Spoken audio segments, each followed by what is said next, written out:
Ndio, tunashukuru Mungu wetu. Tunawasalimu kwa jina la Yesu Kristo. Amina. Amen. Tunashukuru Mungu wetu tena kuwepo mahali hapa kwa siku ya leo kusikia neno lake la uzima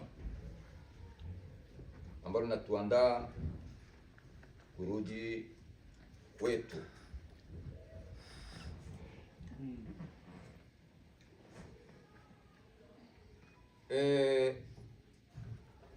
Jumapili iliyopita tumezungumzia kwa ajili ya harusi ya mwana kondoo. Harusi ya mwana kondoo. Harusi ya mwana kondoo haiko tena kwa wale waliobaki duniani. Harusi ya mwana kondoo ni kwa bibi harusi, mimi na wewe tuliokombolewa kwa damu ya Yesu Kristo, waenda mbingu. Amen. Waenda mbingu, wale ambao wako hapa leo. Kuwepo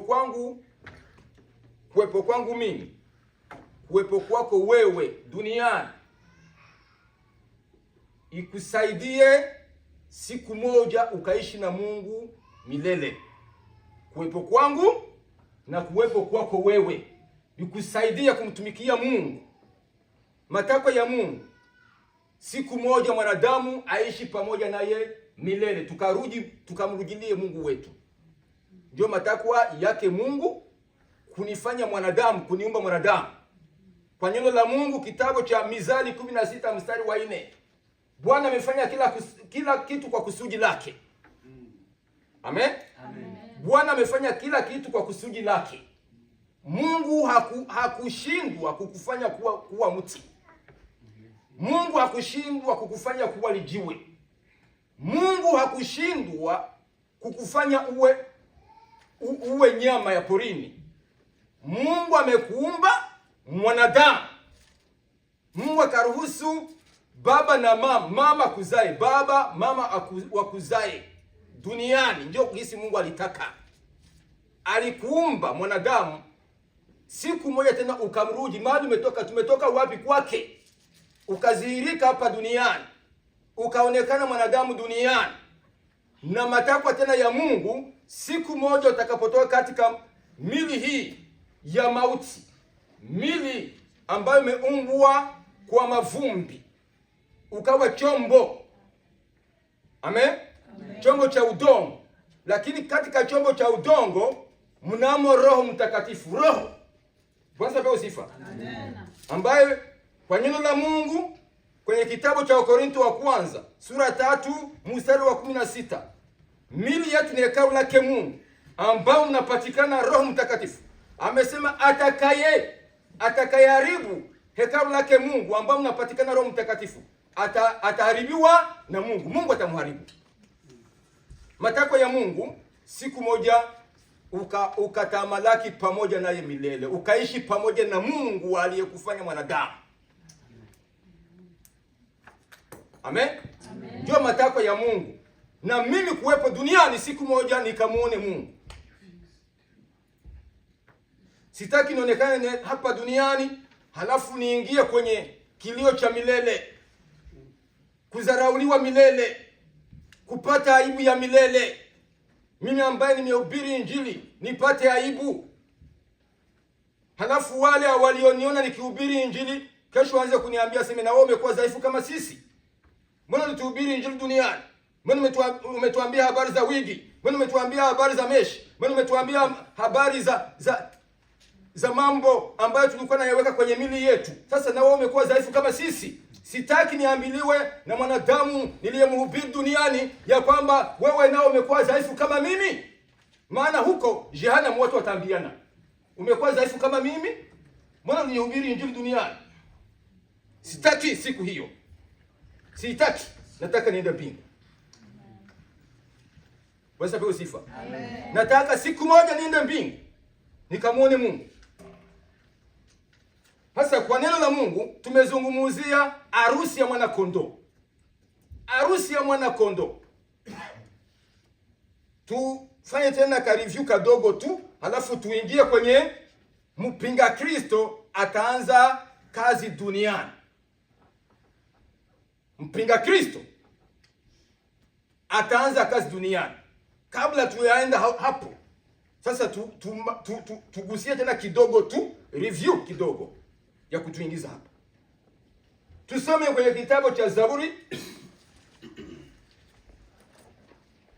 Zaburi 45, Zaburi 15, Psalm 45, 13, 15.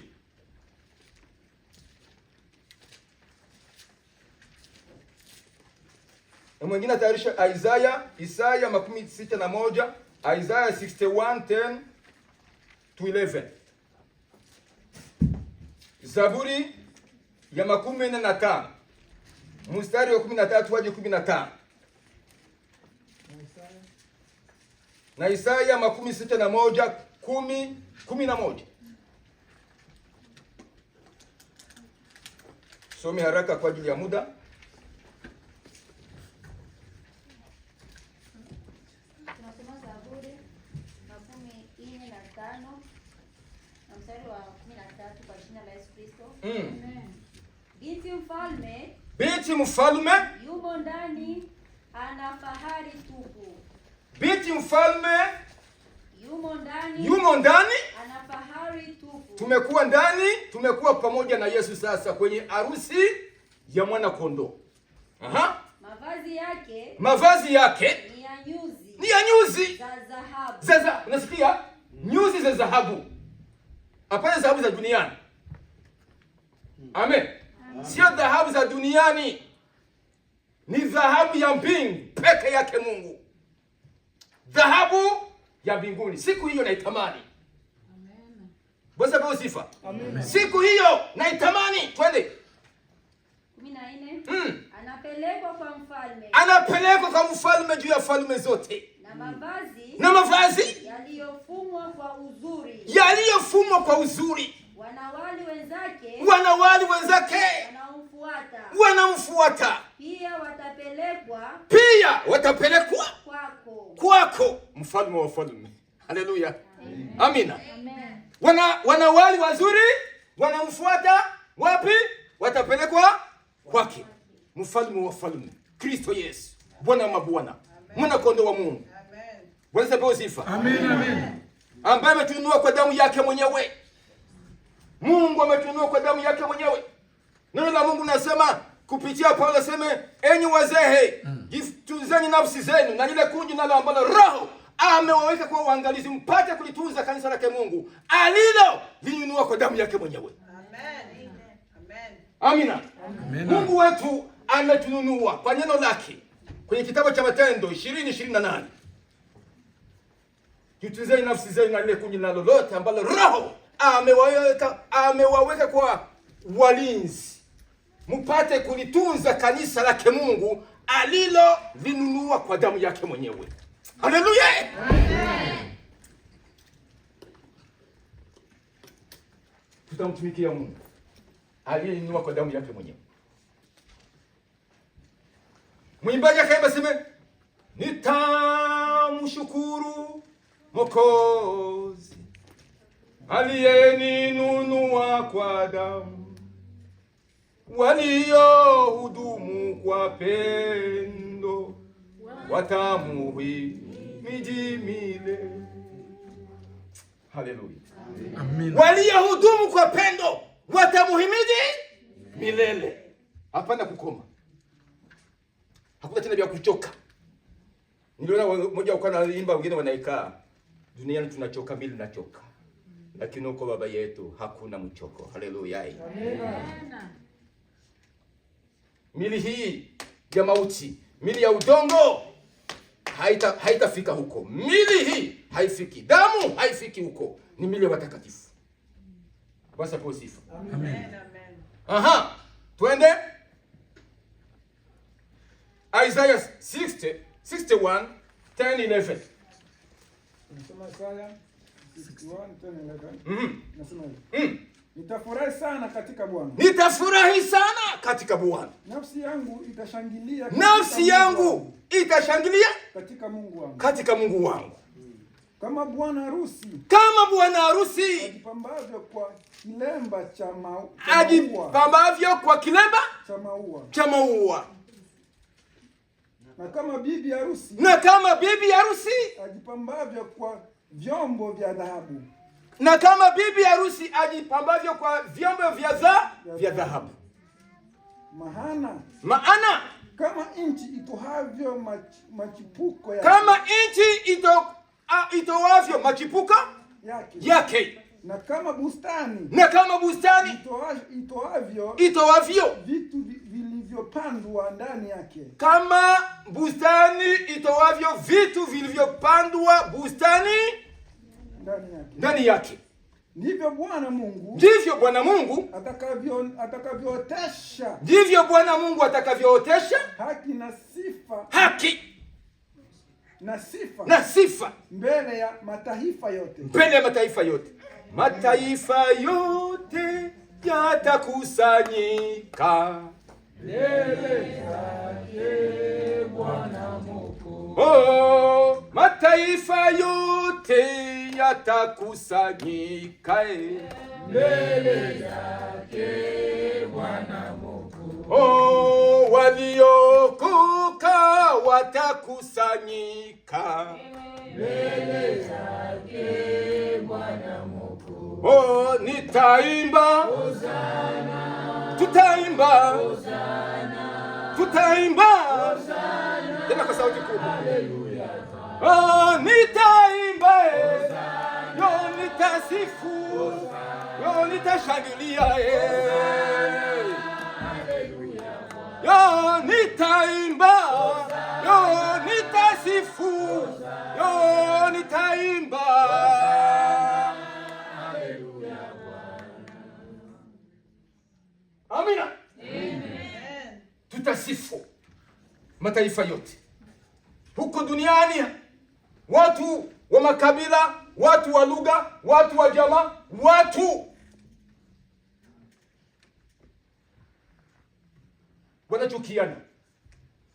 Mimi ni wa jamaa fulani, mimi ni wa taifa fulani, mimi ni wa lugha fulani, lakini huko mataifa yote yatasimama kwa neno la Mungu wetu. Petro akasema, hakika nimetambua ya kwamba Mungu ana upendeleo. Amen. Bali katika kila taifa amchaye na kutenda haki hukubaliwa na yeye. Katika kila taifa atendaye haki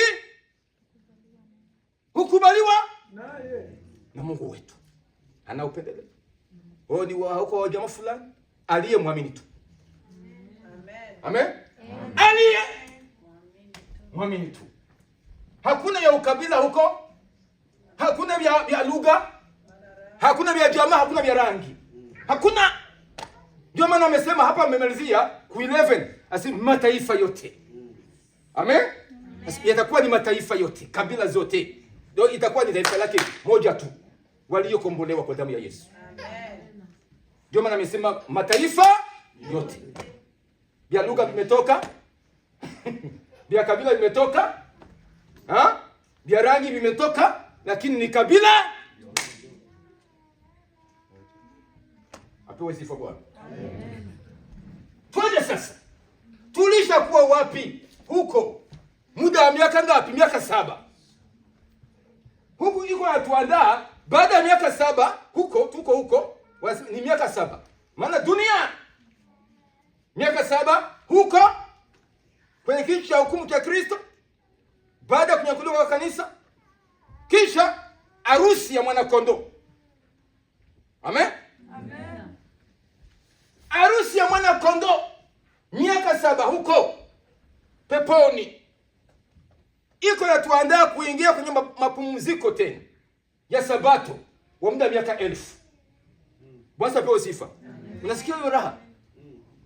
Tena uko na raha ya uko na Mungu. Uko na Mungu mwanamume aliyezitandika mbingu kwa maarifa yake. Uko na Mungu mwanamume ambaye ameweka misingi ya dunia juu ya bahari. mwanamume ambaye bahari zote ziko mikononi mwake na zote siku moja zitakunjwa kama karatasi kwa neno lake. Bingu ambazo tunaziona, planeti zote zitakunjwa siku hii. Planeti zote zitakunjwa. Vyote ambavyo tunaviona vitakunjwa na yeye ambaye utaishi naye.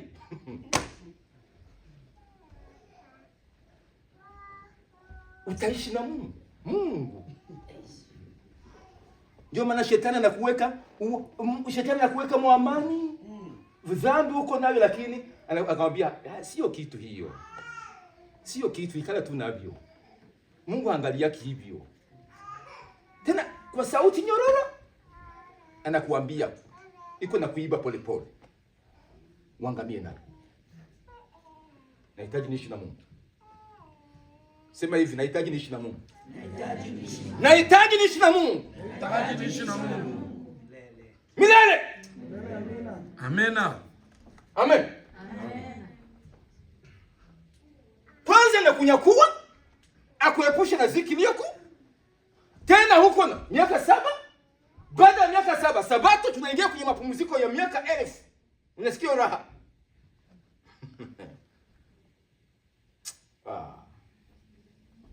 Kwani uko distracted? Halafu naingia kanisani wapi? Moyo mgumu. Shetani anakuambia tulia, sio dhambi hiyo. Sana kuiba. Tulia, sio dhambi hiyo, anakuchinja. Tulia, sio dhambi hiyo. Tena utawezeka ni Roho Mtakatifu ndiye kunakwambia. Kumbe ni roho ya kipepo. Wacha tuambie hapa. Tena hakuna kitu. Tena naye anaiba kwa sauti nyororo sana.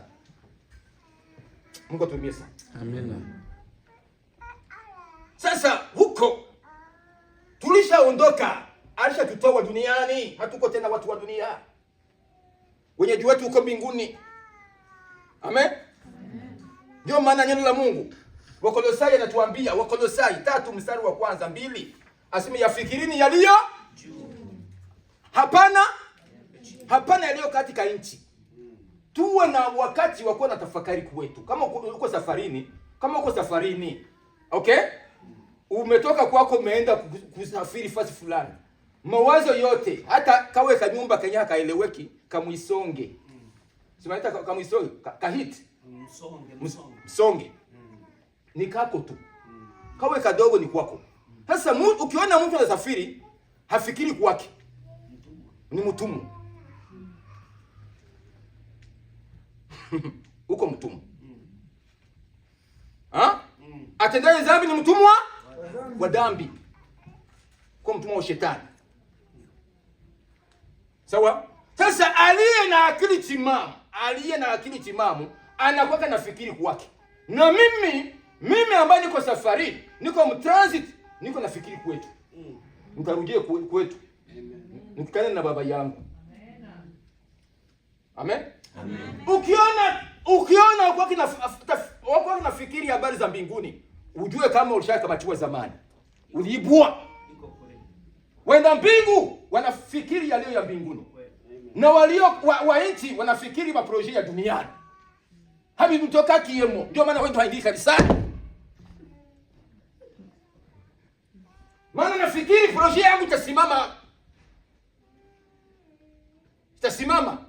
Proje yako itabaki duniani, kila kitu kitabaki. Fikirini yaliyo juu. Hapana yaliyo katika, sema Kiswahili, hapana. Hapana yaliyo katika nchi. Bwana sababu sifa. Mpinga Kristo ataanza kazi dunia. Tusomea kwenye kitabu cha Daniel 9:27. Daniel 9:27. Mpinga Kristo ataanza kazi dunia.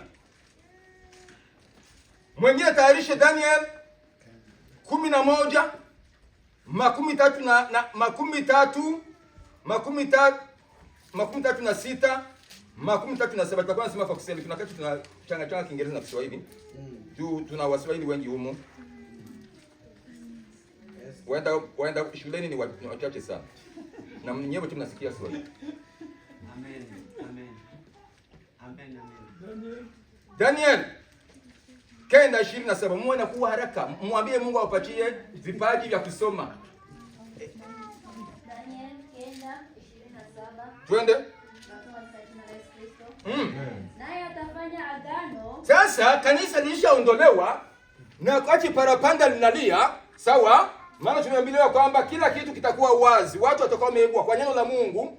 Watu watakuwa wameondolewa duniani, hawako tena duniani, sawa? Na wakati mwanadamu ataondolewa duniani, watakatifu hapana wa Kristo. Watakatifu waliokombolewa kwa damu ya Yesu Kristo. Maana makristo wa uongo wako duniani. Makanisa ya uongo yako duniani. Hayaelekezi watu kwa safari ya kwenda mbingu.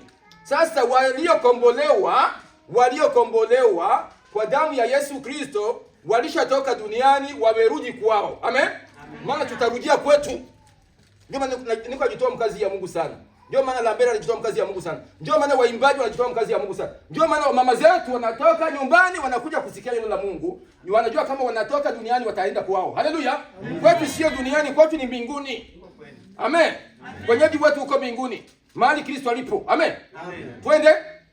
Naye atafanya agano thabiti na watu wengi. Sasa atafanya agano thabiti na watu wengi kwa muda wa juma moja. Na kwa muda wa juma moja. Kwa muda wa juma moja. Na kwa nusu sawa, ya juma. Siku 7. Na kwa nusu ya nusu ya juma hiyo. Na nusu katikati sasa ya juma hii ataikomesha sadaka na zabihu. Ataikomesha sadaka na zabihu. Na mahali pake litasimama chukizo la uharibifu. Na hivyo hata ukomo na ghadhabu iliyokusudiwa imemwagwa juu yake mwenye kuharibu. Amina. Twende. Nasema katika jina la Yesu Kristo. Nasema hivi. Naye mfalme atafanya kama apendavyo. Mfalme sasa, mpinga Kristo atafanya kama atakavyo. Naye atajitukuza na kujidimisha juu ya kila Mungu. Naye atanena maneno ya ajabu. Juu ya Mungu. Atanena maneno ya ajabu juu ya Mungu aliye mbinguni. Mungu hapana miungu. Mungu wa mbinguni aliyefanya mbingu na nchi. Mungu wa miungu. Naye atafanikiwa mpaka ghadhabu itakapotimia. Amen. Amina. Maana yaliyokusudiwa yatafanyika. 37. Wala hata ijali miungu ya baba, baba zake, wala yeye aliyetamaniwa na wanawake, wala hata mjali Mungu awaye yote. Hata mjali Mungu awaye yote. Maana atajitukuza mwenyewe juu ya wote. Amen. Nani huyo ambaye anazungumziwa hapo? Mpinga Kristo. Baada ya kanisa kunyakuliwa, atadhihirika, ataonekana. Mpinga Kristo, mnyama. Biblia inasema ni mnyama. Kwa neno la Mungu kwenye kitabu cha Ufunuo tena amesema. Ufunuo wa Yohana 13 mstari wa 1. Kisha nikaona mnyama ametoka katika bahari. Mnyama huyo sio nyama ya porini. Ni mwanadamu.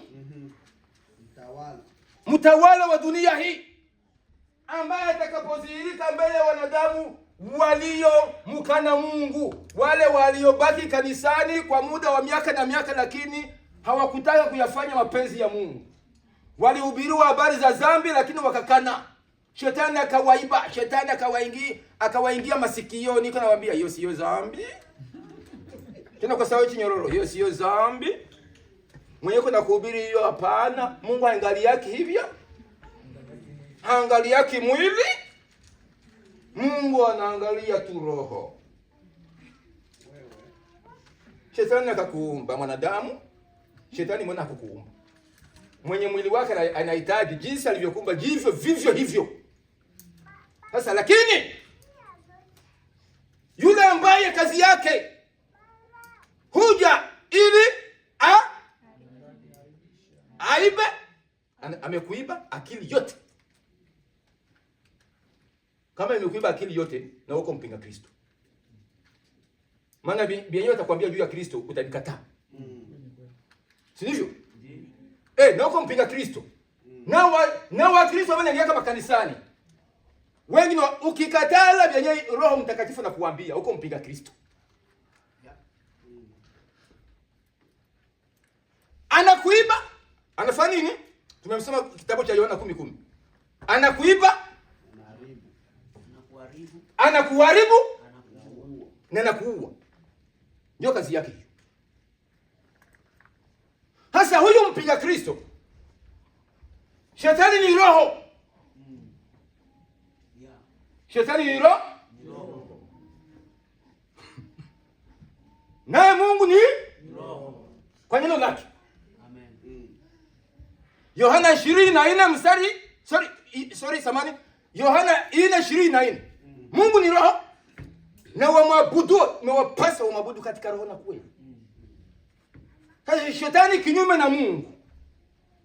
Mungu amekwambia, na neno la Mungu amekwambia aseme wale tusimhuzunishe Roho Mtakatifu ambaye kwa yeye tumeweka muhuri mpaka siku za ukombozi. Waongozwa na roho, hao ndio wana. Sasa wewe ukienda kinyume na roho wa Mungu, umekuwa mpinga Kristo. Ukienda kinyume na mapenzi ya Mungu, vigisi roho amekuambia mwana wa Mungu sikia, umekuwa mpinga Kristo. Maana roho hatutamhuzunisha Roho Mtakatifu. Kama roho amesema fanya hivi, roho Mungu ameniambia fanya hivi, ndivyo nitakavyofanya. Akikwambia kama sio, hapana, ndivyo nitakavyofanya. Sasa huyu anakuja kuiba,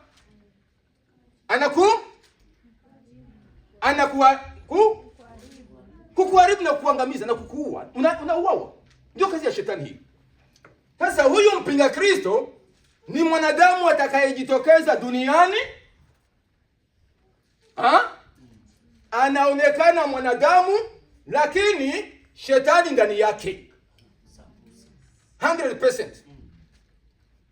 Shetani ndio anakaa ndani yake. Jinsi roho wa Mungu anavyokaa ndani yako, Mkristo huenda mbinguni. Amen. Wanamuita vizuri ni beast. Mnyama. Porini kila nyama iko na kichwa moja. Si hivyo? Sasa huyu Biblia imesema ni mnyama.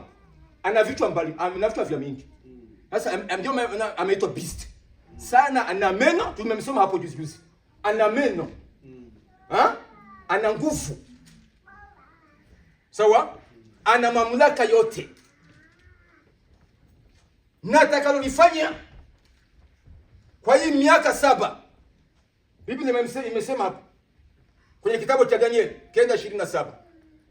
Na hapa tena Daniel tumepasoma. Atakalolifanya kwanza huyu mpinga Kristo.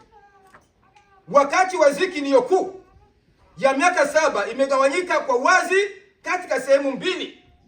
Kila sehemu ni miaka 3.5.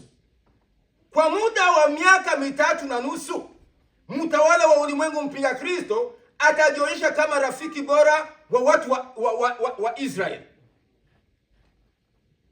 Sawa? Atajionyesha kwanza wazi kwa watu wa Israeli. Ndio kwenye abataenda kwanza. Huyu mwingine mataifa kaenda kwa vile vitu vigumu kule. Si vitu vigumu. Mpaka leo wamoja wao wameokoka, ndio waenda mbingu wako. Mwa Israeli kuna wale waliokoka. Na mpaka leo hapana, wengine hawajaokoka. Wanamgonja Yesu. Hawajaokoka. Lakini kwa neno la Mungu wataokoka. Hajazaliwa kwa wengine. Amina. Waona wa Israeli kwa neno la Mungu wataokoka. Karama ya Mungu haina majuto. Israeli wote wataokoka. Ni taifa lake, hajalishi wanamkataa, lakini Mungu hapingi. Mungu hawezi kujikana mneno lake, hajipingi mneno lake. Haijalishi wamemkataa, lakini wataokoka kwa mwisho wa ziki iliyokuwa, wakati wa ziki iliyokuwa wataokoka. Kwa nyakati fulani wataokoka. Wale ambao wanaokoka leo na wanaokoka kama sisi, sivyo? Akinemeka naokoka na wako na kuwapitia wao, na sisi tumejua neno la Mungu. Kama Israeli ataokoka, maana walipokuwa wakiondoka kwao, maandiko yote ambayo Mungu aliwaambia, vile vio vyote wamepeleka mikononi, bali Biblia vizuri sana. Halafu neno la Mungu likaanza kutafsiriwa mu lugha mbalimbali, na sisi likatufikia. Amen. Na sisi likatufikia. Biblia, neno la Mungu kuwapitia wao, walipotoka katika nchi yao, walikuwa napeleka neno la Mungu, vile chuo cha kina Isaya, mengine maandiko yote bali yachukua wakayapeleka. Fasi yote walikuwa naenda banayalea. Halafu walipofika fasi fulani hivi, wakaanza kuyatafsiria lugha zingine, makusudi yasema Yesu Kristo, ya kwamba habari njema ya ufalme itahubiriwa ulimwenguni pote kwa ushuhuda kwa mataifa yote. Ndipo mwisho utakapokuja. Kwa neno lake Mungu. Inabidi mataifa yote yasikie neno la Mungu. Kama wewe umesikia neno la Mungu na ukufanya mapenzi ya Mungu, Bwana, kisigo, shetani, Lucifer, Ibilisi mutakutanana naye. Face to face. Sikia, fungua masikio. Ufungue masikio ya Mungu, na Mungu akusaidie akufungue masikio ya rohoni. Hapana ya mwili, maana ya mwili na dharau. Yule ambaye iko ndani yake yako akusikili uogope. Unaingia kanisani, alafu unaogopa, ukifika kwenye mlango wanakuiba. Inakusubiri pale. Inakusubiri ndani ya kanisa. Kumbe ndio kisi mambo yalivyo. Ukitoka tu kwenye mlango, achana nao. Wanauzia kama wataendaka mbinguni na miguu. Achana nao. Hiyo ni ushenzi huo. Wanataka kuzeeka haraka. Labda akisimama kwenye madhabahu anza kuambia sime nyinyi nino utaenda. Sisi tutaendelea kupanua midomo yetu, tutahubiri Injili takatifu. Amen. Nashukuru tena watumishi wa Mungu ambao Mungu amewaamsha kwa nyakati hizi, waliomo kama ni Afrika. Kuna wengine fasi wende ndani ya habata kuambia vitu kama na hivi. Habakuambii habari za kuja kwake Yesu, na siku ambazo tuko nazo. Na masheneti marefu sana, na matumbo makubwa. Mimi ndio mchungaji, archbishop. Habimwambii Mungu kitu, pasipo utakatifu.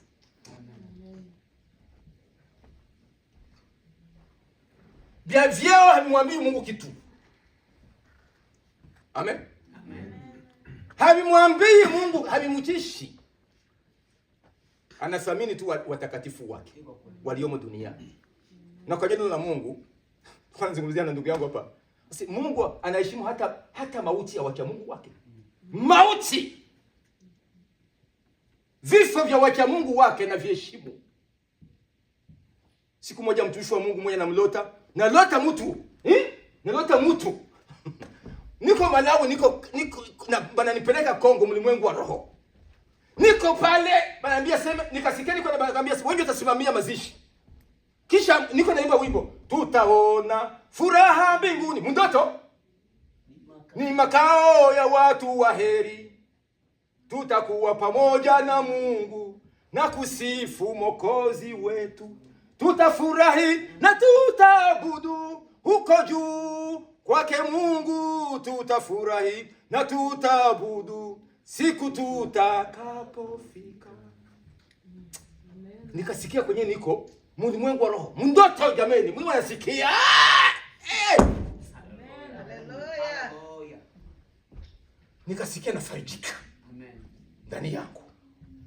Bakaniambia, niko uwanjani pale Kasenga. Niko uwanjani. Beka nisikia Kasenga panapajua. Niko uwanjani. Halafu nakuja kuona bananiambia sema maiti inakuja sasa pale tulikuwa naandaa mkutano, tuko naimba na kungoja maiti. Bakaniambia hivi, Fanya haraka uende kamata kwenye sanduku ya mtumishi wangu. Ndani yangu ananiambia. Nasikia. Asema huyo aliyotoka na mheshimu, mbingu zimemheshimu. Lakini muangalie duniani, ni mtu aliyesamuka. Ni mtu aliyesamuka. Tumishi wa Mungu kivi. Wewe namjua watamsikia hapo. Kivi, tumishi wa Mungu, lakini juu ya maombi kuwa mengi, juu ya maisha kuwa magumu duniani, lakini mbingu zinampigia lisaku.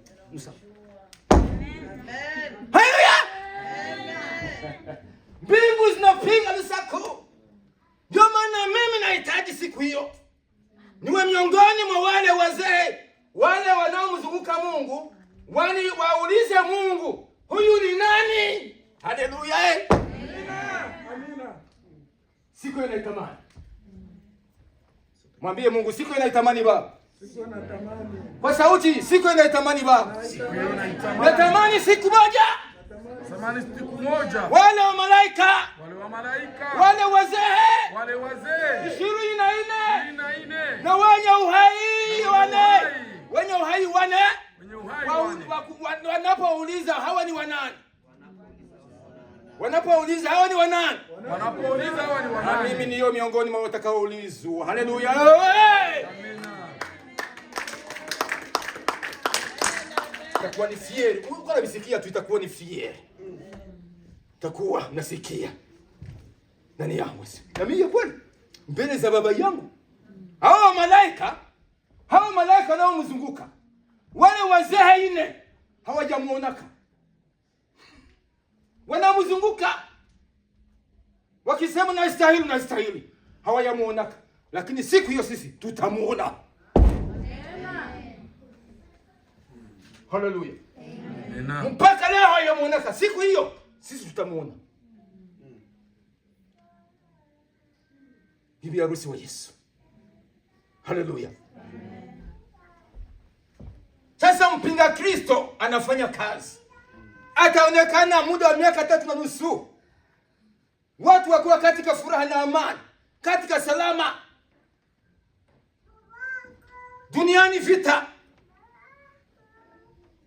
shida mbalimbali, magonjwa, umaskini, njaa. Kwa nyakati hizi, sawa? Kwa wakati wa amani hakuna njaa. Kwa wakati wa mpinga Kristo hakuna njaa. Maana nani la Mungu anasema kwa wakati huo kutakuwepo na salama, kutakuwepo na amani. Haleluya. Kutakuwepo na amani. Nimesema kwamba wakati wa ziki ndio kuu ya miaka 7 imegawanyika kwa wazi katika sehemu mbili.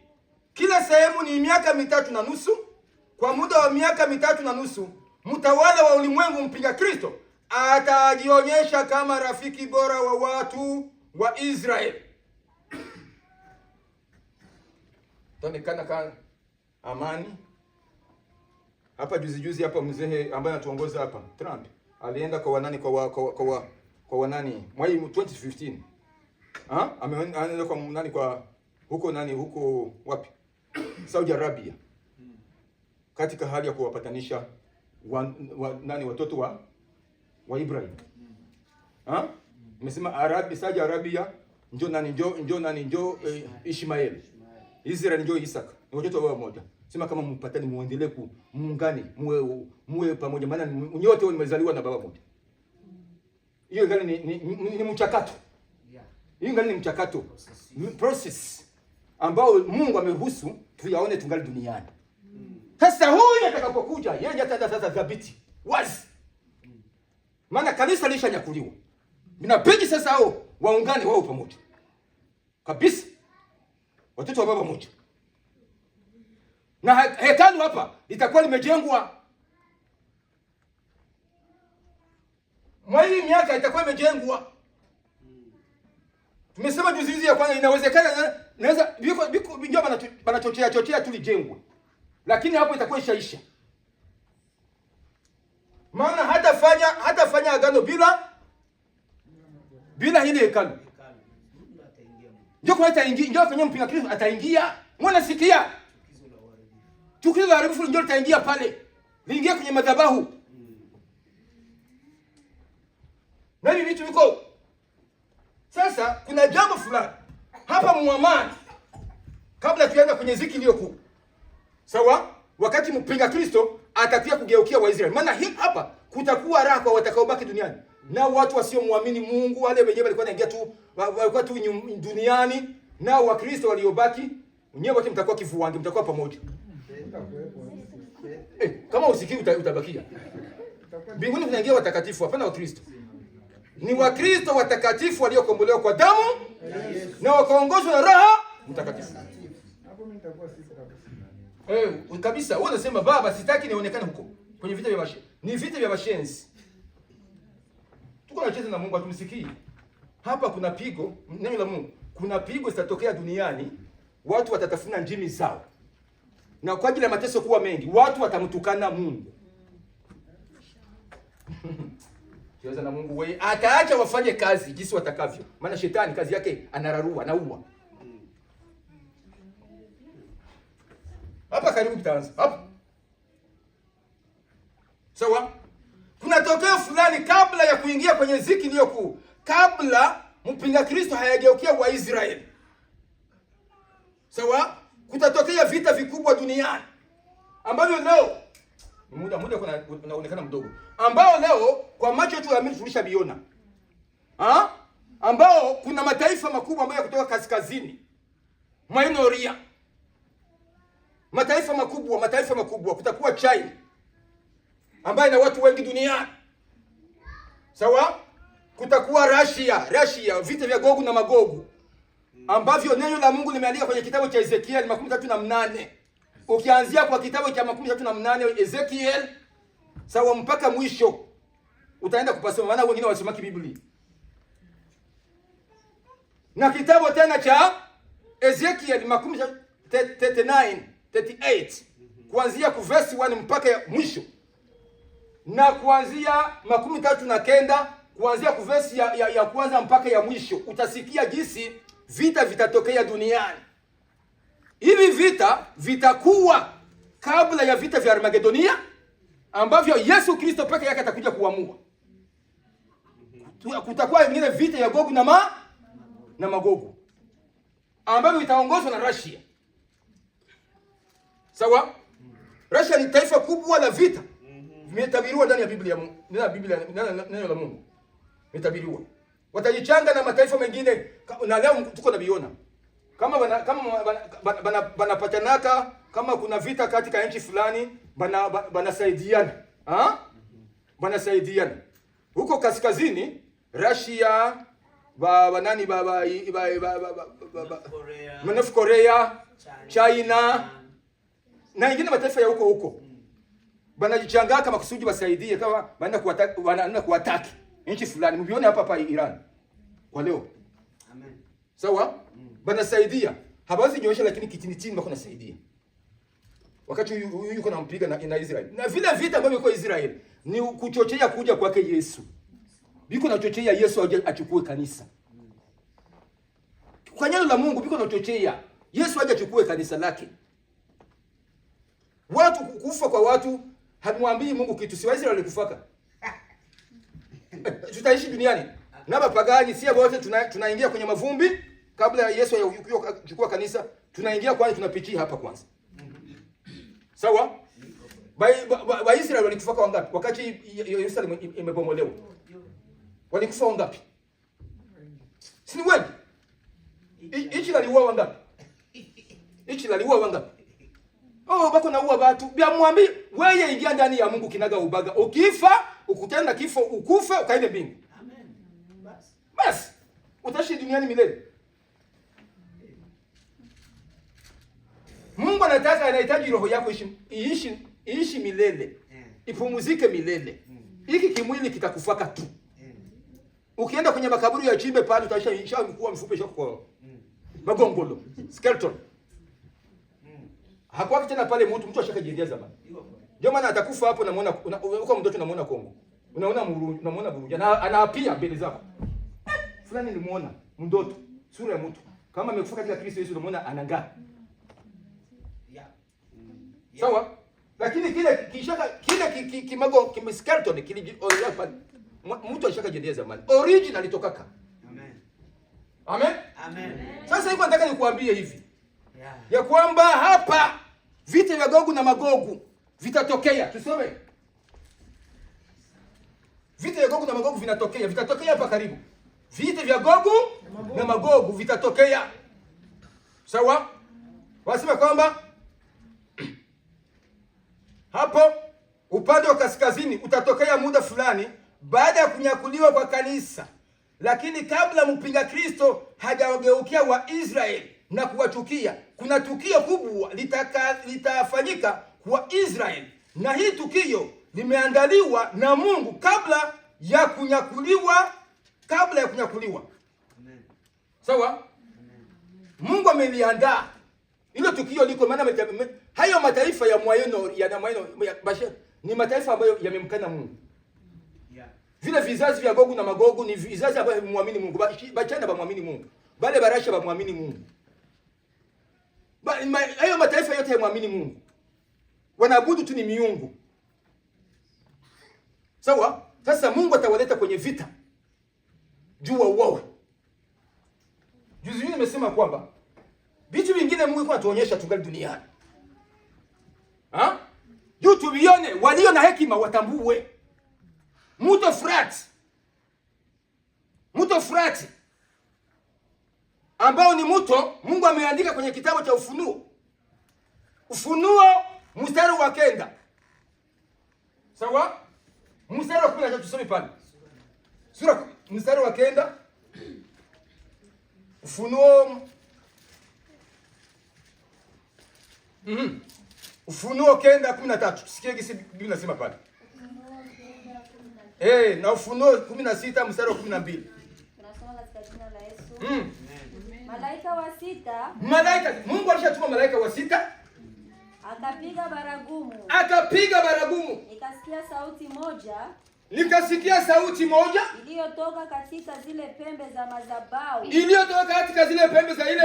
madhabahu ya dhahabu iliyo mbele za Mungu. Ikimwambia yule malaika wa 6. Sasa malaika wa 6 jana atumwa juu kutakuwa mapigo mbalimbali. Sawa? Na kila malaika atakuwa na kazi yake. Sasa huyu malaika anatumwa, ni malaika wa 6 anatumwa na Mungu. Twende? Malaika wa 6 aliyekuwa na baragumu. Wafungue nao malaika wa 4 waliofungwa kwenye mto. Ni wa malaika wane. Malaika hapana. Malaika wale waliofungwa kwenye mto wa Frati. Wale malaika wa 4 wakafunguliwa. Walikuwa wamewekwa tayari kwa ile saa. Na siku na mwezi na mwaka. Ili kwamba waue theluthi ya wanadamu na hesabu ya majeshi. Amen. Wataua hesabu theluthi ya wanadamu. 3 quarter. Theluthi ya wanadamu watauawa. Watakaouawa ni wanani? Ni wanadamu. Hawa kutoka wapi? Twende kaskazini. Watakaouawa tutatoka kaskazini. Asia huko maeneo ya Mashariki ya Kati, Russia, maana ni vizazi vilomkana Mungu. Pays Soviétique, URSS watauawa. Hao wameweka hapo juu ya kuja kutimiza mapenzi ya Mungu, maana wamemkana Mungu wa mbinguni. Ndivyo na watakavyokuwa, maana wamemkana Mungu utaharibiwa. Utakuwa kuni kulungula. Watakuchoma. Sawa? Twende? Hapa Ufunuo tena. Ufunuo 16 mstari 12. Ndio. Nasema hivi. Na huyo wa 6. Na huyo wa 6 tena. Akalimina. Ni wale tu. Ni ule tu. Bakuli lake juu ya mto ule mkubwa Frati. Bakuli yake juu ya ule mto mkubwa Frati. Maji yake yakakauka. Okay. Hapo ndio nimesema sasa. Maji yake yakakauka. Ili njia itengenezwe na wafalme wote wakao katika mawio ya jua. Watokao katika mawio ya jua. Watokao katika mawio ya jua. watatoka kaskazini. Kaskazini ni wapi? Ni Nofu. Kaskazini, kusini, mashariki, magharibi. Kaskazini kwa Kiswahili nani mkifaransa ni Nofu. Kaskazini, kusini, mashariki, magharibi. Kaskazini Nofu. Watatoka kaskazini hao wafalme wa dunia ambao wana nguvu, lakini nguvu zao zitateketezwa. Huko Marashia, Gogu ndio Rashia. Magogu ndio wale ambao watakuwa nyuma yake. Bwana Biblia ya Kiswahili inasema hivi. Iste? Yeah. Mashariki. Iste? Kaskazini, kusini, mashariki, magharibi. Acha hiyo. Yesu itakuwa tu Mungu atatimiza mapenzi yake. Amen. Mashariki, kaskazini, kusini, mashariki, magharibi. Magharibi ni huko nani kwenye tuko Amerika. Ndio nani mataifa magharibi. Twende. Tuache na nani. Sasa nataka kusema hivi ya kwamba hili taifa, haya mataifa yote kabla ya mpinga Kristo kugeukia Waisraeli, wanataka sasa kuingia kwenye ziki iliyo kubwa. Haya mataifa ya kaskazini yatapondwa. Sasa nitaka niwaambie hivi. Leo huu mto Frati umekauka. Tunasubiri nini? Mimi kwa mawazi yangu tuliposikia hizo habari za zamani, tulikuwa na wazia kama hii mto Frati itakao kauka, kanisa lishaonyakuliwa. Lakini Mungu ambaye ni Mungu anataka kutuambia sisi wenye akili timamu, akili ya mbingu. Bwana asifiwe sifa. Amina. Sema niko na akili ya mbingu. Niko na akili ya mbingu. Sema hivi, mimi niko na akili ya mbingu. Mimi niko na akili ya mbingu. Mambo mengine Mungu ananionyesha ningali duniani ili nipate kujiepusha na ziki iliyokuwa. Sawa? Maana neno la Mungu nasema kama wenye hekima watatambua. Wenye na hekima wataendelea mu vyao tu. Lakini mimi mwenye akili ya kwenda mbingu niko najitokea duniani. Maana sitaingia mwa hivi vitu vya bashenzi. Bwana pewe sifa. Singi. Sasa Mungu, hili tukio litatukia duniani. Tunasoma muda naenda. Bado upo. Muda unaenda. Sasa tusome kwenye kitabu cha Ezekiel.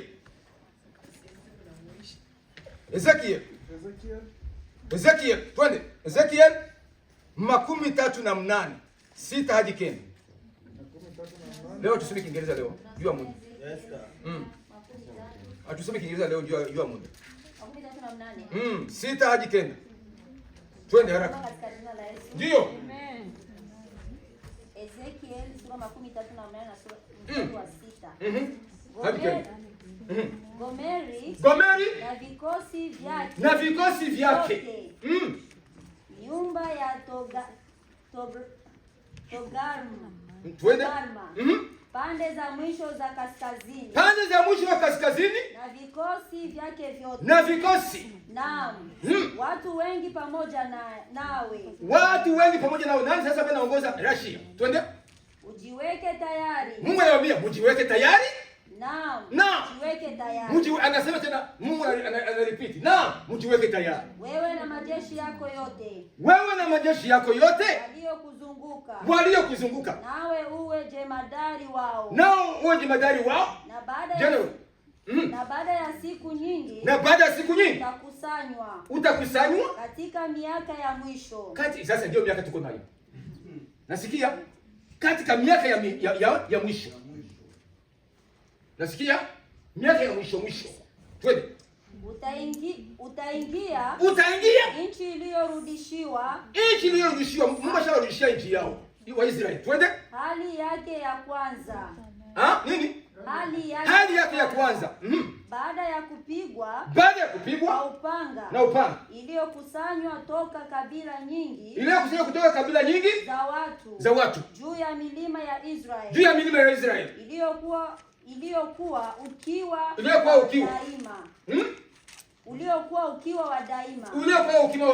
ukiwa wa daima lakini imetolewa katika makabila ya watu. Umeshafika verse ngapi hapo? Ningalia 8.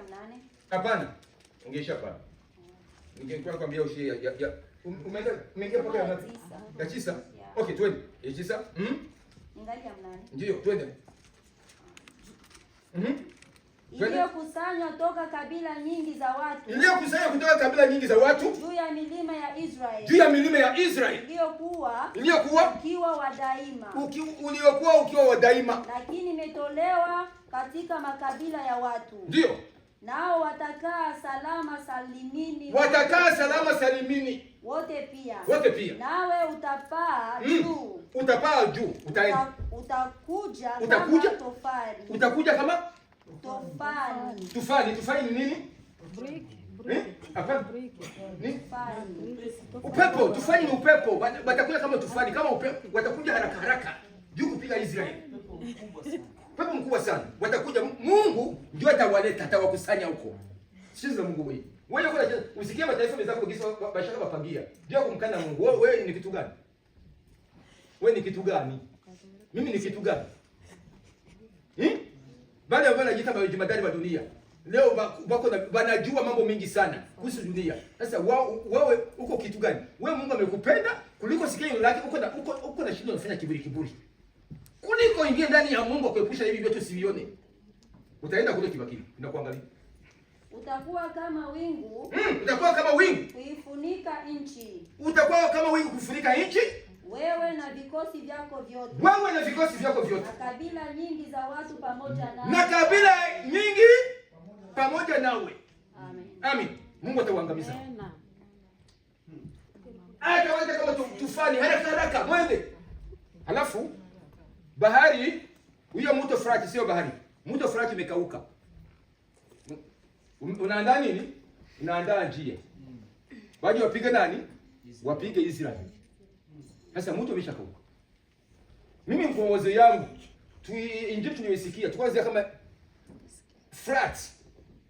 Frati ambayo Mungu ameweka pale katika hali ya kuimimina kwa ajili ya kunani Eden. Ni mtu ambao Mungu unatokea nani Uturuki, unaingia Syria mpaka nani Iraq. Sawa? Na Iraq ndiko nimesema wataalamu wanasema kama ndio iko na nafasi kubwa ya hii mto Frati ambayo kwa nywesha shamba la Eden, bustani ya Eden ndio kuna nywesha. Sasa ni mto mkubwa wa unabii. Na ndio kwenye kitabu ambacho kimeandikiwa unabii ambao Mungu amepatia Yeremia, sema kwamba akaambia kuna mtu mmoja ambaye ameambia ya kwamba kamata maneno haya uende yafunge kwenye lijiwe na useme maneno ambayo Mungu amesema kama Babylon hautainuka tena hata milele. Mungu akamwambia Yeremia sema hayo maneno, na Yeremia kuna mtu ambaye ameambia kuna banabii kama ni watumishi wa Mungu. Akaenda pale kwenye mto Frati. Akasema maneno, nasikia uchawi wa Mungu. Uchawi wa Yesu Kristo. Haleluya. Akamwambia kwa sababu Mungu amesema Babylon ya kwamba utalaaniwa milele. Mungu akatuma Yeremia amwambie huyo aliyeenda kusimama kwenye mto Frati ya kwamba kwa neno la Mungu, maneno akayasoma.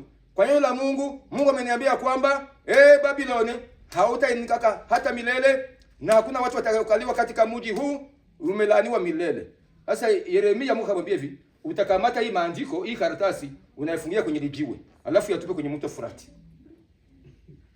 Ile lijiwe lididimie. Babylon amelaaniwa hautainuka tena. Alipomaliza akatupa kwenye mto Frati. Ile lijiwe likashusha ile karatasi. Akasema Babylon hautainuka tena. Nasikia uchawi wa Mungu.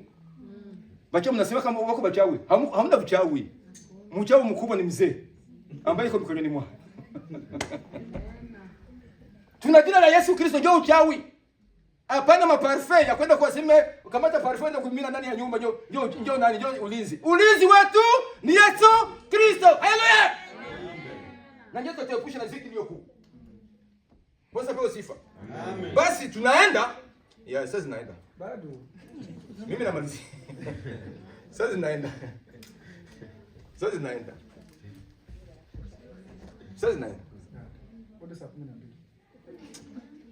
Haleluya, amen. Amen. Haleluya, amen. Amen. Haleluya, amen. Amen. Na tukio hili hawa watu kutoka kaskazini, majeshi ya mpinga Kristo, maana wote ni wapinga Kristo, kenye kitasababisha Mungu wauwe ni kwa sababu Waisraeli waelekee Mungu. Amen? Ni kwa sababu Waisraeli itasababisha Mungu wauwe. Mungu ataelekeza Waisraeli wamwamini yeye na mataifa yote yaliyosalia duniani, kwa watakaobaki duniani. Ndio vyenye Mungu atahakikisha tukio kubwa litakayotokea duniani, hawa majeshi kutoka kaskazini wauawe, na watakaposikia kwamba Mungu amewaua watasema kwamba kumbe Mungu ni Mungu wetu, inabidi tumwamini tu. Na watamwamini, wataelekea Mungu. Mataifa yaliyosalia duniani na makabila zote yaliyosalia duniani watamwelekea Mungu. Maana litatokea tukio ambalo ukisoma neno la Mungu wanasema kwamba itakuwa ni milioni 200 kwa jinsi Yohana amewaona. Ni milioni ni 200 milioni. Ndio itaenda pale. Unasikia? Bako na watu 20,000 watu wanalalamika si bali watu wengi. Sasa haba ambao watakufa. Mungu aturumie sana. Sasa kwa hiyo naona sasa nini? Tabidi niishie kwanza hapa. Tabidi niishie hapa. Sasa kwa hiyo wakati, acha nimalizie basi kidogo tu. Kwa hiyo wakati vita vilishafika pale cheki take, vitu vinageuka. Vitu vinageuka. Mpinga Kristo anageukia Waisraeli. Anawaambia hapa kanisa lishajengwa. Mungu anasikia wana wa Mungu. Mungu anasikia. Tusikie vizuri, ogopa Mungu. Kigafla hivi vita bishafika, watu waishauawa, watu kutoka kaskazini, Russia ambaye ni kiongozi na wale magogu wote ambao wameichanga na Russia, balishauawa. Mwisho wa miaka 3.5. Vitu vinageuka. Halafu mpinga Kristo anageukia Waisraeli. Ile amani, ile raha aliyowapatia kwa muda fulani inageuka, nawaambia kama mnajua sasa ili kanisa nimelijenga kweli, na gisi nimelijenga, inabidi sasa na mimi niende nichie sanamu yangu ianze kuabudiwa. Hiyo ni tukio, na hiyo ni vitu ambavyo Israeli hawezi kamwe kuitika. Hawezi. Chukizo kubwa. Watakataa. Na ni hapo mateso ile ziki sasa. Miaka 3.5 ya amani, miaka 3.5 sasa inaingia kigafla. Ndio sasa kwenye mateso. Israeli ndio atakuwa wa kwanza kukataa. Maana wataenda kuweka chukizo na uharibifu kwenye kwenye kitabu cha Mathayo 24:15. Daniel naye ameandika. Okay? Daniel ameandika hapa kungapi? Daniel 20:27 ameandika hayo, na kitabu kingine cha Ufunuo 13 mstari wa 14. Ufunuo 13 mstari wa 14, Daniel 27, Mathayo 24:15. Atalivunja ile agano alilofanya na Wayahudi na kuwauzi miaka 3 ya mwisho ya ziki iliyokuu. Itakuwa wakati wa mateso ya Wayahudi, ya Waisraeli, ambayo imenenwa na nabii Yeremia kwenye kitabu cha Yeremia 13 mstari wa 7. Tusomee pale na tumalizie kwanza pale. Yeremia 13 mstari wa 7. Mateso yatakuwa, hatuzungumzie tena leo. Mateso yatakuwa, mateso makubwa itakuwa. Sema hivyo. Yeremia 13 mstari wa 7 ndio. Tunasoma katika jina la Yesu. Ole. Maana siku ni kuu. Hata hapana inayofanana nayo. Maana ni wakati wa taabu yake Yakobo. Lakini Mungu atamuokoa. Kutoka kwayo. Mungu atamuokoa. Amina. Mungu ataokoa Israeli. Mungu ataokoa. Itakuwa mateso makubwa. Sasa kwenye neno la Mungu, hapa kwenye neno unasema kutakuweko na ziki kuu ambayo haijawahi kutokea tangu kuwekwa kwa misingi ya dunia na haitatokeaga kamwe. Njoo kwenye mateso ya miaka 3.5 itaanza sasa duniani. Huendi sokoni bila chapa ya mpinga Kristo. Huendi shambani bila chapa ya mpinga Kristo. Huendi hospitalini bila chapa ya mpinga Kristo. Sawa? Hukunywi maji bila chapa ya mpinga Kristo. Hukuli chakula bila chapa ya mpinga Kristo. Hautumii kompyuta bila chapa ya mpinga Kristo. Hakuna kitakachofanyika bila chapa ya mpinga Kristo. Tumesoma juzi kwenye kitabu cha Ufunuo 13:18. Huendi sokoni, hakuna. Mabaya yote ya dunia, network ya dunia itageuka. Ukikamata chapa ya mpinga Kristo na wazia kama ndio raha, pigo zitatoka mbinguni zinakupiga. Kutakuwa malaika wa kupiga watu duniani.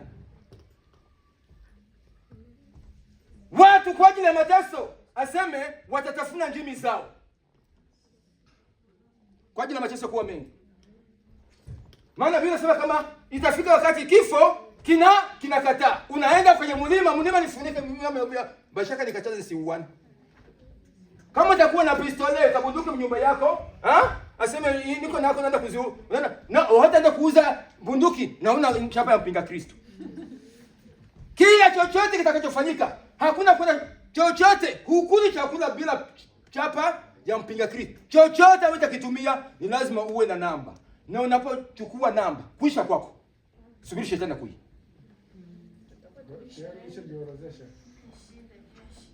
Hakuna kitu kitakachofanyika bila chapa yake. Hospitalini kila kitu. Kwenda kama kwenda chooni, batama kontrole kila kitu. Kila kitu. Ukiona njaa inakuwa mingi naambia, baba nisaidie tu nipatie chapa. Sawa? Na ukikatala kuchukua chapa ile namba 666. Mpinga Kristo. Maana achana wewe. Uko unabisikia tu. Uko unabisikia. Unapokataa, unaposema kama sitaitika. Okay, sawa. Unakatala ukamata chapa yetu. Okay. Sawa. Hapata kukata vipande pale vyote viharibike. Batakata kama ni mguu na kuacha vile. Bana kamata mguu wako wanaukata. Halafu wanakungojea kama ni miezi ngapi? Uko nalalamika mateso yataongezeka mara 7. Gisi watu watakaa miaka 7 kule. Wapi kwenye? Pamoja na Yesu na miaka 7 duniani. Ndivyo na mateso yatakapoongezeka mara 7. Mungu umekatika, uko nalia. Kama mimfunyia kama itakuwa inaanza kutoka, akaambia ukomea huko. Bako na kuchunga kama utabaita. Bana kuchunga, sema huyu bwana ana resist. Neno la Mungu anasema atakayevumilia hata mwisho ndiye atakayeokoka. Hii wakati sasa ya kuokoka kwa nguvu zako. Kwa damu yako mwenyewe. Sisi na Mungu. Uko unabembelezewa kila siku, umwamini Yesu, hapana. Kumwamini Yesu na kuchunga wokovu. Unajua hauchungi wokovu. Hawaki Roho Mtakatifu kuongoze. Siku hiyo utaenda ndani ya bahari. Yaani bahari katikati ya Tanganyika, kama ni katikati ya ocean.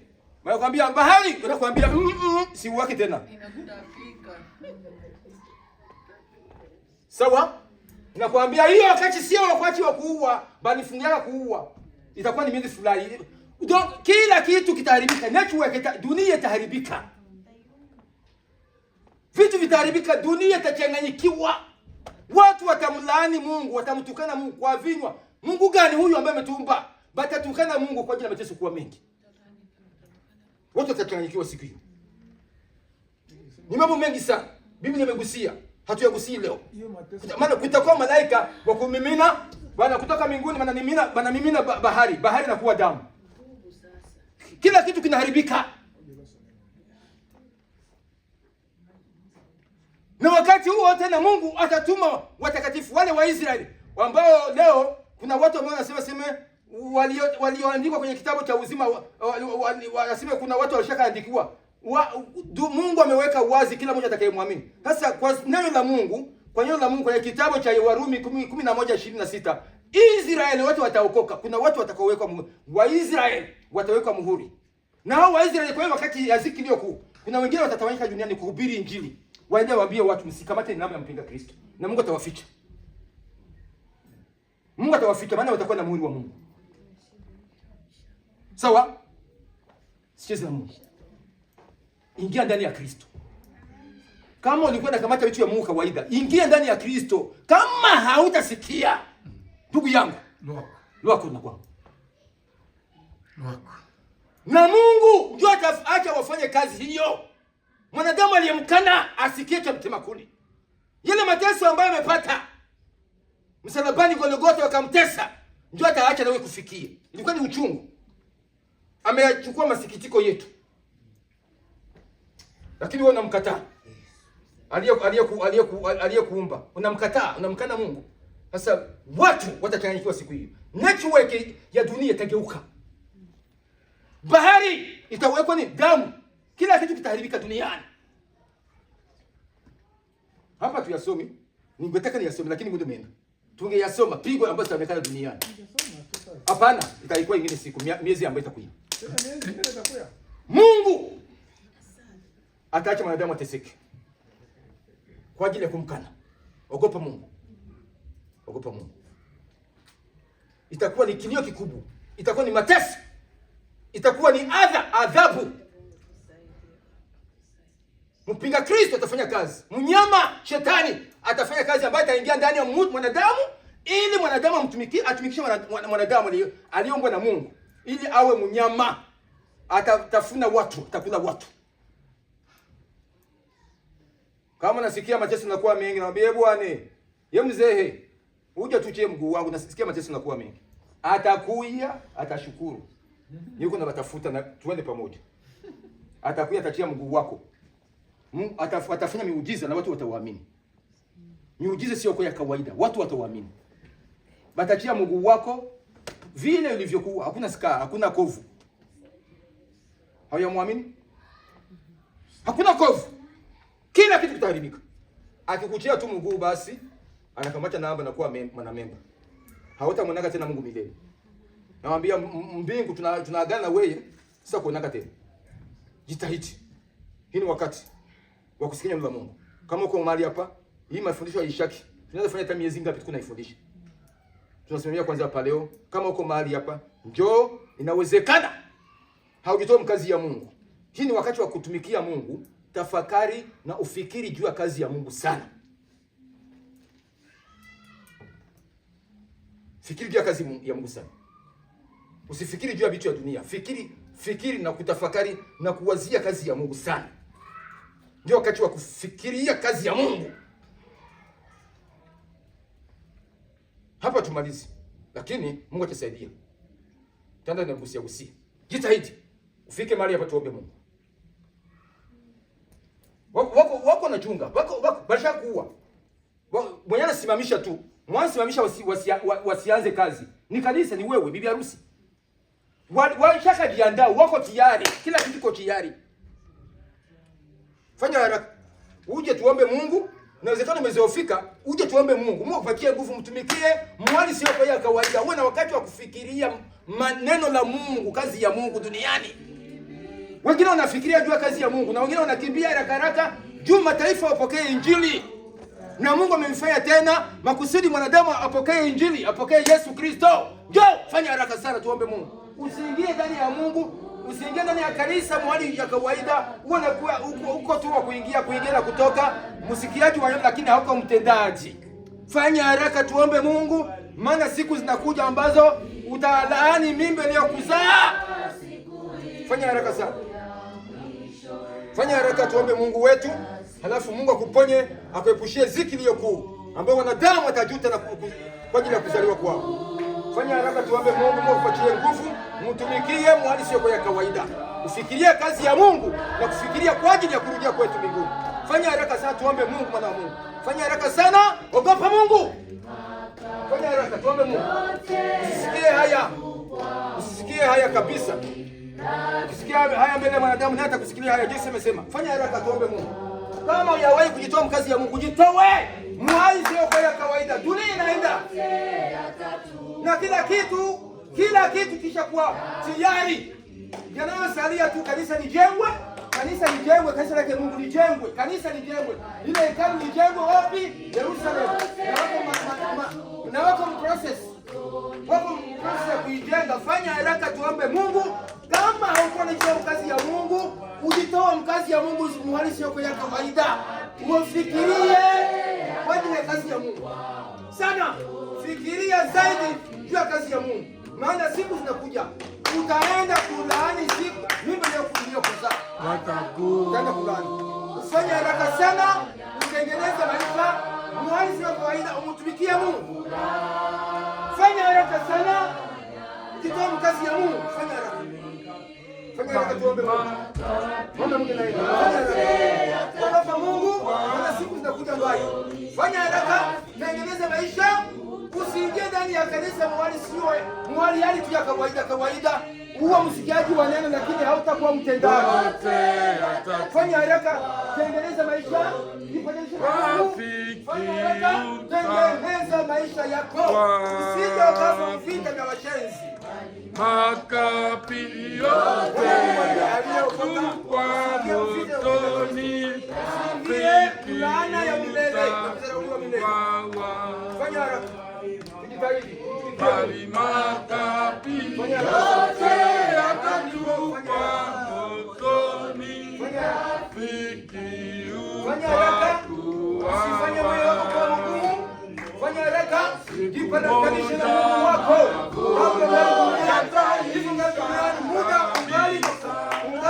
Ungali wakuja kwa neno la Mungu lisikie, halafu siku moja uingie uzimani. Fanya haraka sana. Usikamate yanayosalia ni mawili.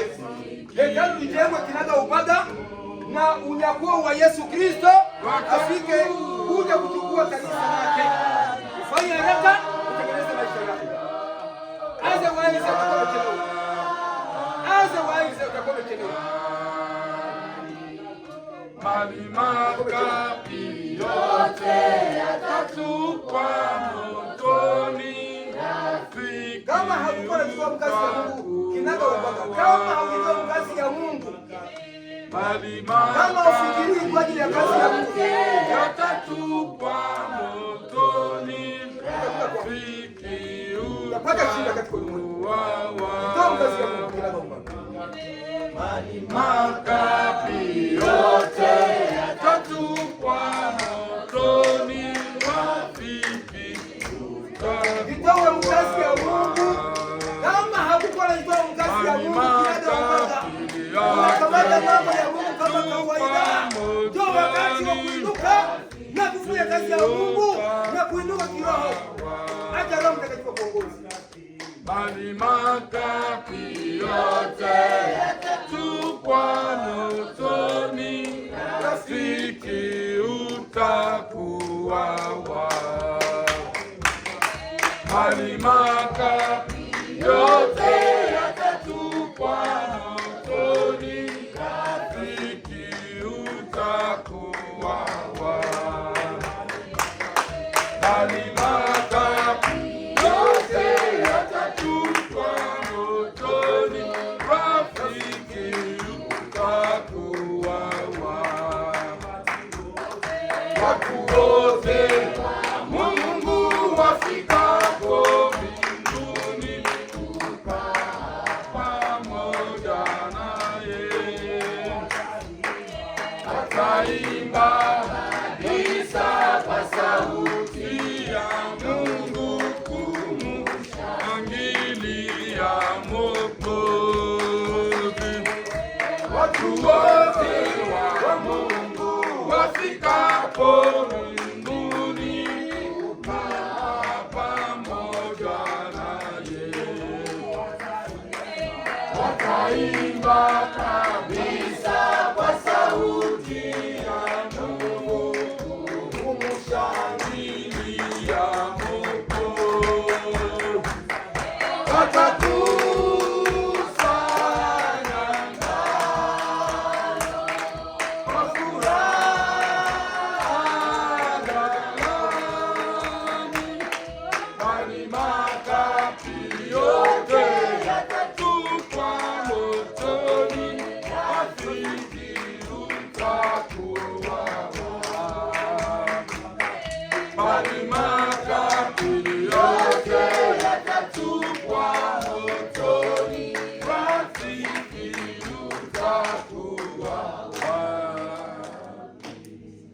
umekuja hapa usikamate vitu kawaida, maana kuna watu ambao wanarudilia na Ibilisi anachungaka watu au aibe watu neno la Mungu, na neno la Mungu linapoondoka ndani yako umekufa, maana uzima umetoka. Uzima umetoka. Neno la Mungu ni uzima. Neno la Mungu ni uzima ambao uko ndani yako. Kuchunga neno la Mungu, kulichunga ndio uzima uko nao moyoni mwako. Sasa ikikutoka tu amekuiba. Ndio maana kama unaamua kumtumikia Mungu, kama unaamua kuingia ndani ya Mungu, muingie mo kinaga ubaga. Sio mwali ya kurudilia. Kuna watu ambao wao kanisani wamesema kwamba wameokoka. Anapogonjwa kuliko omba Mungu, anaanza kuita watu ambao kwa nyumbani, mwende mnuzia kwa mtu fulani. Akitaka kuwa promoted, mwende kwa mtu fulani, angalia kama na mimi kwenye kazi naweza kuwa promoted. Miungu. Sikiza na Mungu. Asipo kupromote nani atakupromote? Mwanadamu atakusaidia nini? Kisha atakufa. Nani ambaye unatafuta dunia utabiache? Hakuna kitu duniani. Utajiri ni kumwamini Yesu. Utajiri ni kumwamini Yesu.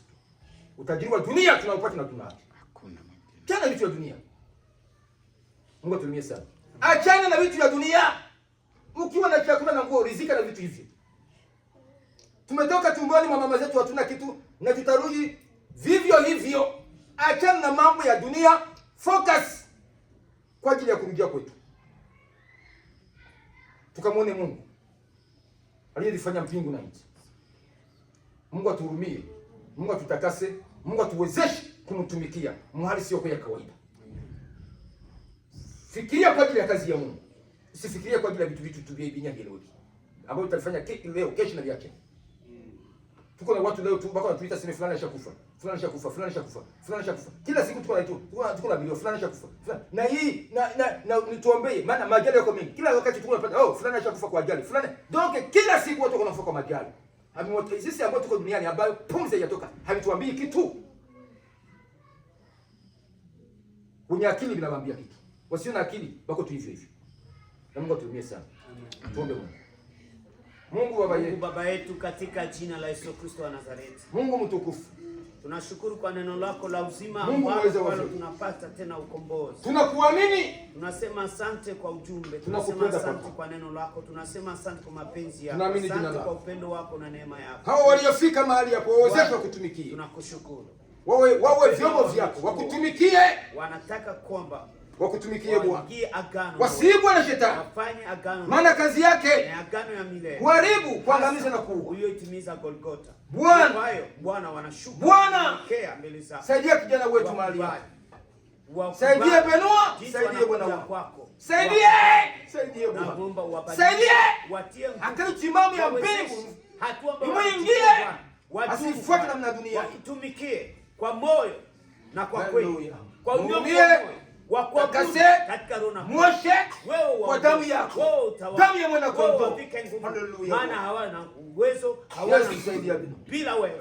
Yesu kubali awe chombo chako, asimame ashuhudie matendo yako makuu, aingie miongoni mwa vijana wa dunia, wadumu katika neno lako, maana ni neno lako. Sisi hatuwezi lolote bila wewe. Hawawezi bila wewe. Wawezeshe Bwana. Shetani ameiba vijana wetu. Shetani ameiba vijana wetu. Ila pate kwa mambo yote. Maneno lako Bwana. Wasaidie. Wapike takase kwa damu yako. Wapike nguvu. Yesu. Wapike nguvu. Wajaze nguvu. Kumria. Kuvia nguvu wako. Kazi wako. Mhurumie. Takase. Mwash kwa damu yako. Bwana, akuingie kinaga mpaka.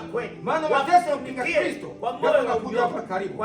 Natesa watu duniani, lakini kwa neno lako huyu atateseka.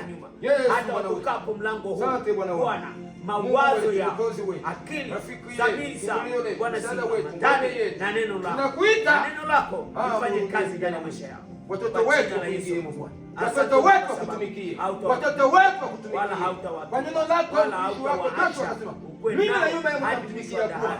Hata wakutumikie vijana wetu waogope, wajaze kiu, wakute wewe Mungu wa kweli, Mungu wa mbingu na nchi. Haleluya.